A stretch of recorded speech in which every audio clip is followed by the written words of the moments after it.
Au cours de la dernière décennie, j'ai probablement fait aux alentours de 800 vidéos sur YouTube. C'est beaucoup de contenu en anglais, français et espagnol.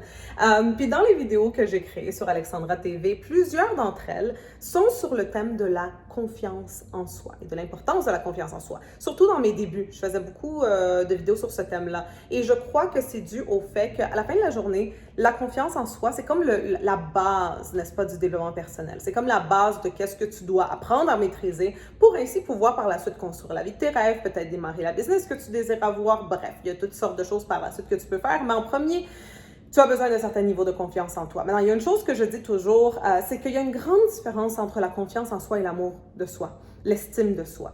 Beaucoup de personnes se confondent et pensent que c'est la même chose, mais non, il y a des personnes dans le monde qui vont avoir beaucoup de confiance en eux-mêmes, mais peu d'amour-propre. Il y en a d'autres qui vont avoir beaucoup d'amour-propre, mais peu de confiance en eux. Et c'est parce que la confiance en soi, c'est vraiment ta relation avec le monde externe. Comment tu vas interagir dans le monde externe. Et l'amour de soi, l'estime de soi, c'est vraiment ta relation avec ton monde interne, avec toi-même, n'est-ce pas? Avec le monde intérieur. Et cela fait que la confiance en soi, c'est plus dans l'énergie masculine et l'amour de soi est plus dans l'énergie féminine. Donc, regarde de ton côté. Et si tu as de la difficulté avec la confiance en toi, eh bien, c'est peut-être parce qu'il te manque, si je peux le dire ainsi, un peu d'énergie masculine et peut-être si il te manque de l'amour de toi-même, n'est-ce pas, et prendre soin de toi et l'estime de toi, eh bien, c'est peut-être parce qu'il te manque un peu d'énergie énergie féminine. Alors, tu peux regarder ça puis comparer le tout en voyant ça. C'est toujours très intéressant. Maintenant, il y a une autre chose que je dis toujours en rapport à la confiance en soi. Et c'est que la confiance en soi, c'est vraiment un mélange d'expérience, de ton expérience de vie, de leçons que tu apprends et des réussites que tu vas avoir. Donc, le plus que tu as des réussites, et même si ce sont des tout petites réussites, eh bien, le plus ça va comme ça s'empile, ça s'empile, ça s'empile et ça commence à créer ta confiance en toi. C'est ça, c'est comme le puzzle de la confiance en soi, il commence à se remplir et il se fait et là, voilà, tu as la confiance en toi-même.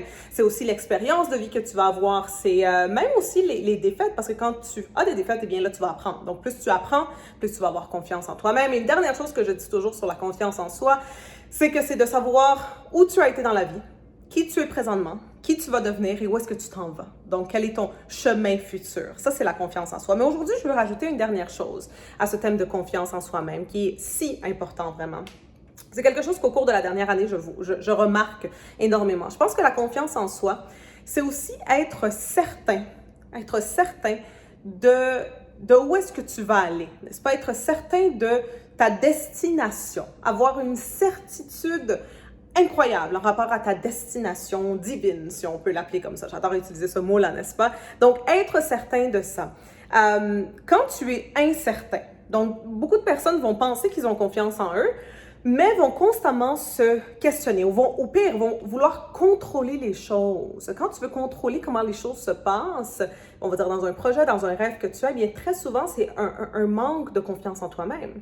Parce que tu n'as pas confiance en réalité au processus, tu n'as pas confiance à est-ce que je vais vraiment y arriver, tu te questionnes. Moi, je sais qu'au cours de la dernière année, avec les lancements de tous nos nouveaux programmes, de tous nos anciens programmes, devrais-je dire, ça a été super mouvementé, n'est-ce pas, des hauts et des bas à cause qu'on a dû repousser la date tellement de fois. Et les moments que je me soucie, n'est-ce pas, que j'ai ces moments de « Oh my God, il faut vraiment que ça se passe plus vite, j'essaie de contrôler les choses et d'aller contre le courant », et bien là, je me rends compte qu'en réalité, c'est un manque de confiance, n'est-ce pas? C'est être insécure, c'est ne pas savoir si avoir peur, n'est-ce pas? Que ça n'arrive pas, je dois me dépêcher, etc. Mais non, après, quand je reviens à mon centre, si je peux le dire ainsi, et que je pense au résultat ultime, que je sais qu'il va se passer, eh bien, c'est là que je me dis non. Tout est parfait. Tout est parfait comment c'est en train de se passer. Donc, souviens-toi que la confiance en soi aussi, vraiment, c'est ça. C'est de savoir que tout est toujours en train de se passer exactement comme ça doit se passer et d'avoir cette confiance-là. Donc, je pense que pour avoir confiance en toi-même, tu as aussi besoin d'avoir confiance en l'univers. C'est vraiment ça. Alors, voilà ce que je voulais partager avec toi pour cette leçon de vie aujourd'hui. J'espère que tu as apprécié et on va se voir la semaine prochaine.